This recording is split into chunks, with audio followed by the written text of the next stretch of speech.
Kalaban naman ni Grandmaster Wasiso ngayon sa ginaganap na Grand Chess 2 Superbig Classic Romania 2025. Round number 8 na. Walang iba, kundi another prodigy ng India, si Grandmaster Pragnananda. Medyo maganda yung pinapakitang performance ni Prag sa mga nakalipas na torneo niya pag standard, no? At sa kasalukuyan niya, after round number 7, isa sa mga leader, ito pong si Pragnananda. Ang tanong, makalusot kaya si Wasiso dito? Tingnan po natin kung anong nangyari. D4 ang tinira ni Wesley. Knight F6 naman. C4, C5. Grabing panonopresa ang ginawa ni Prag. Yan po kasi yung tinatawag nilang Benoni defense na recently hindi natin nakikita sa torneo. Benoni kasi is medyo ano yan eh.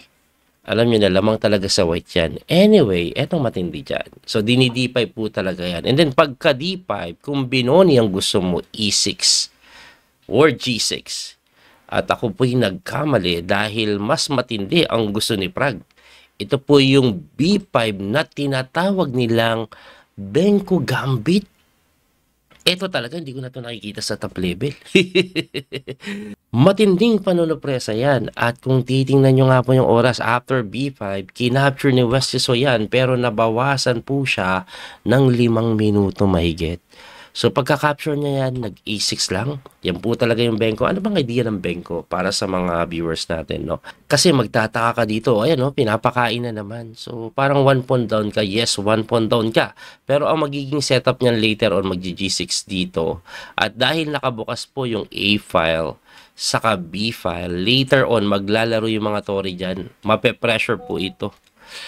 Kaya okay lang yan sa black. At kung mo na ginagawa yan, napakasikat na tira yan noon eh. Anyway, ang ginawa po ni Wesley, E3 lang.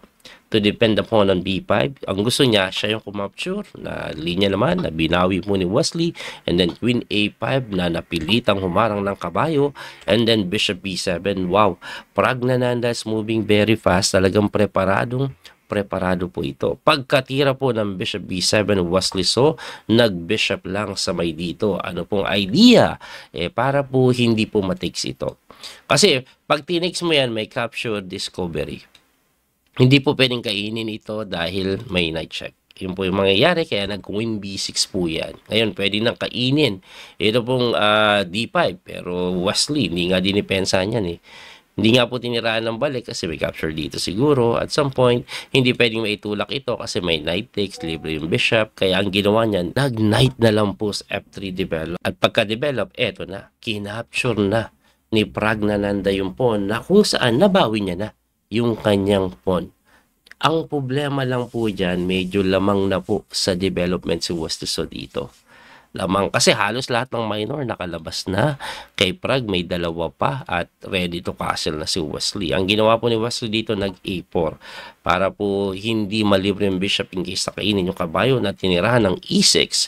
Pagka E6, nag-E4 si Wesley na talaga namang nakakabigla, no? Kasi bakit?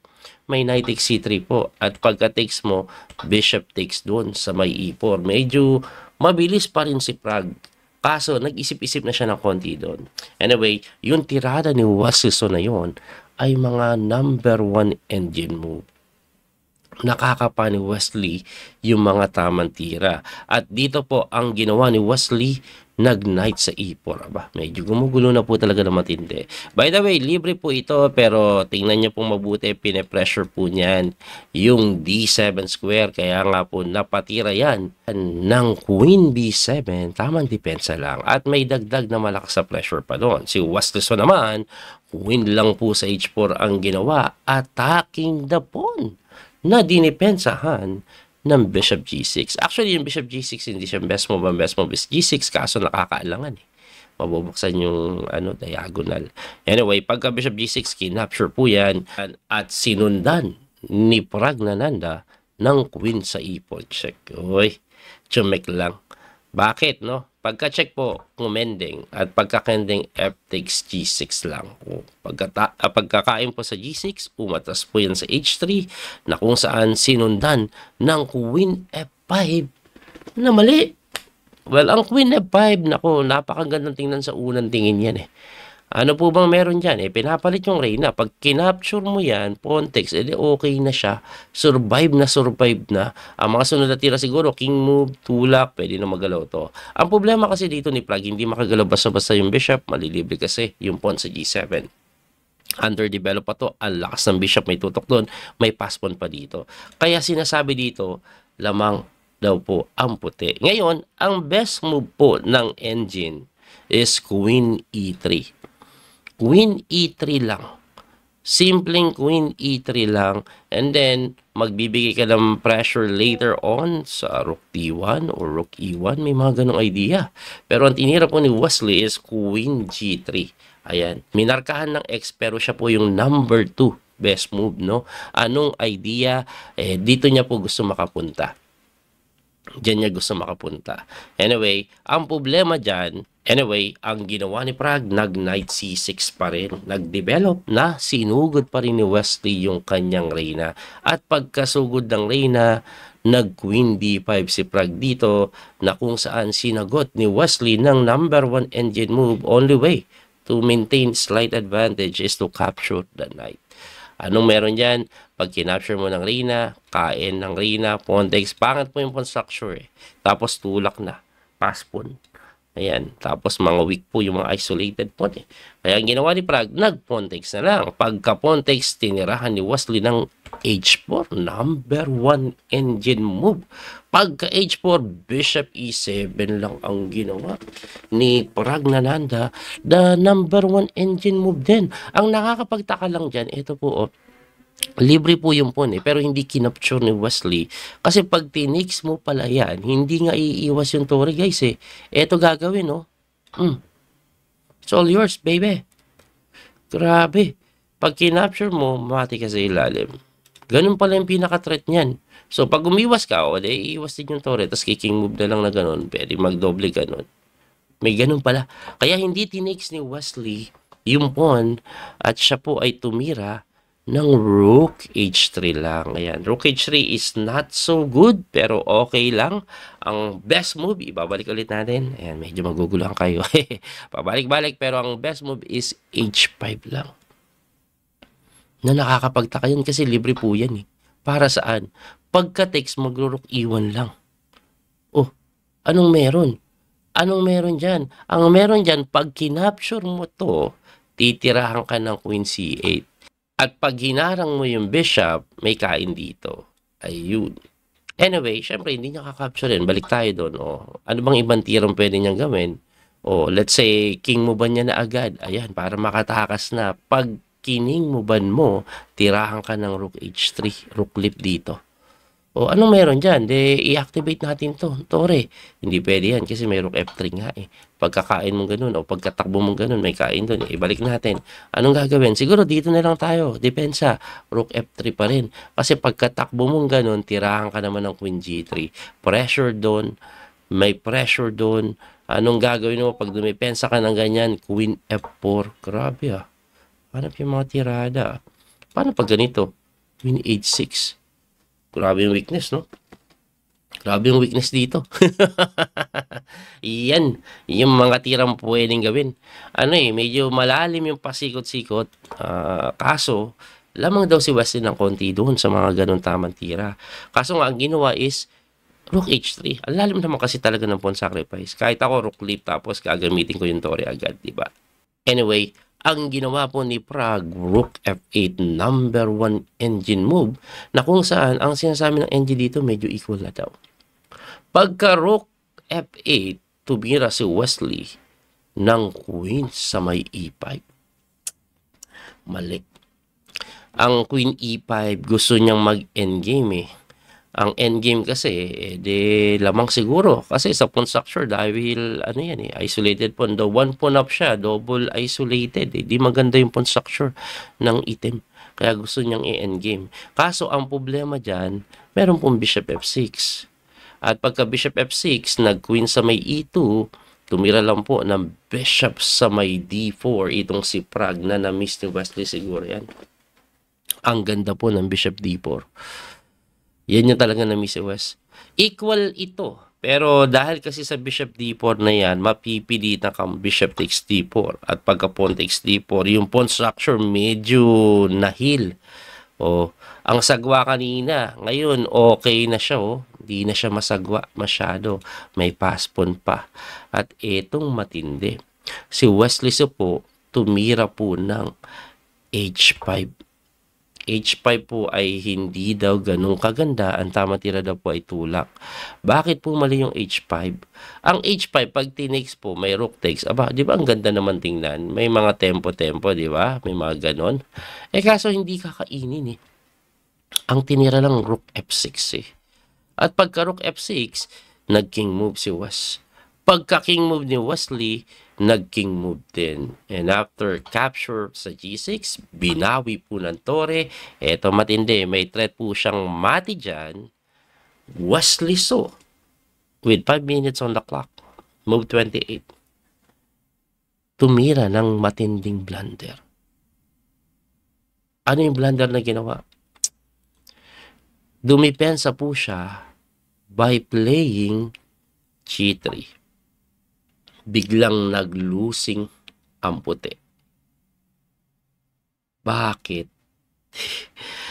Kasi po, pagka G3 niya, natakpan po yung Torre. Hindi makadepensa dito sa pawn. May itutulak. Ibalik ko lang na konti, no? Ang tamang tira po is rook F3 check. So, pagka rook F3, tatakbo yung king. Tapos dito, siguro, pwede ka daw, mag B4, create ka na lang ng pass pawn. Ganun daw po ang pwedeng gawin. Though, slightly better pa rin ang white dyan, black dyan, I mean. Pwede pa rin pang mahilot dyan at makatabla. Pero ibalik lang natin, no? Yung G3 po kasi, tagilid agad pagkatulak ng pawn. Saan pupunta kasi yung reyna? Queen dito, binantayan. May rook G4 lang. Abay, may rook G4 lang. Pressure po yung pawn. Pressure yung pawn. Anyway, pag tinulak mo yan, yun yung ginawa ni Wesley. Ang pinaka-idea ng rook G4, rook to E4. So, sokpahin ka na, sir. Grabe yung Torre bigla. Hindi nakaporma dahil nawalan ng silbi yung Torre. At yung Torre na yan, may rook E4, kumapture na lang ng pawn. Wala naman magawa, hindi naman mabantayan. Nag-king G8, and then hinamon. Kaso pagka rook E2, umangat yung queen, tinulak na yung pawn, medyo tumatagilid na. Ang nangyari, nag-rook na lang po sa D1 to defend the pawn, pero rook lang sa may F8, hindi na pinansin yung pass pawn ni Wesley, kasi ito yung mga threat Ayan patingin ka na, sir. Siyempre, hindi madepensahan. My only way is to move the rook back. Siyempre, kailangan depensahan. Nag-rook lang sa H2. And then after Queen E4 with the idea of rook check, wala, nangisay na. Hindi po pwedeng kainin, mati pa rin Nangisay na. Namira na lang po ng rook F1. Pero pagka rook F3, only square, Queen C5. Resign. Grabe. Threat na capture for mo. Or check dito Kalungkot. Grabe yun kasi okay yung opening, okay naging approach ng Wesley. At some point bumigay. Sayang, no? Sayang. Grabe, no? Nakakalungkot. Kasi si Wesley ang chinichir ko Pero nakakabilib si Pragnananda kasi he's not scared to use this unsound hindi naman unsound. Pero hindi na popular talaga yung Benko kasi nga proven na yun na lamang talaga sa white. At lamang naman talaga si Wesley after the opening. Pero grabe preparation niya, lalim, no? Nakakabilib. Anyway, ano nangyari sa ibang bakbakan? Natabla po si Fabiano Caruana kay MBL, si Duda kay Bogdan Daniel Deac, si Alareza kay Noderbeck. Pero eto pa isang matindi, Finally, nakascore na din si Gukesh sa torneo.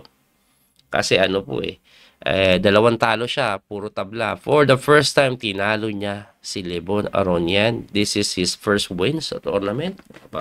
Nagpapakitang gilas na ulit yung world champion, bumabawi na. Anyway, may last round pa, huling pagkakataon ni Wesley na kahit papano maka-break even sa rating kasi negative na po siya negative 5.8. Kalaban niya po last round si Grandmaster Noderbeck. Kung manalo po siya dyan, break even siya sa rating. Anyway, ang standing after ng round number 8, leading po si Pragnananda. Solo lead kasi tinalo niya si Wes eh. Tapos Pavi, MBL, Alireza. Ayan. Tapos Bogdan Daniel Deak, Noderbeck. Tapos si Wesley kasama ni Lebon at Gukesh. Ayan, medyo nasa ilalim. At si Duda nagkakalat. Abangan po natin yung last round. Makahabol kaya si Wes kahit papano. Bulito po yung coach, PD Master Daniel Causo. Abangan na lang natin yun. Salamat po sa suporta. God bless mga kabiyahe. Don't forget to like and share, follow and subscribe. Bye-bye! That little mouse, 'cause I'm an albatross.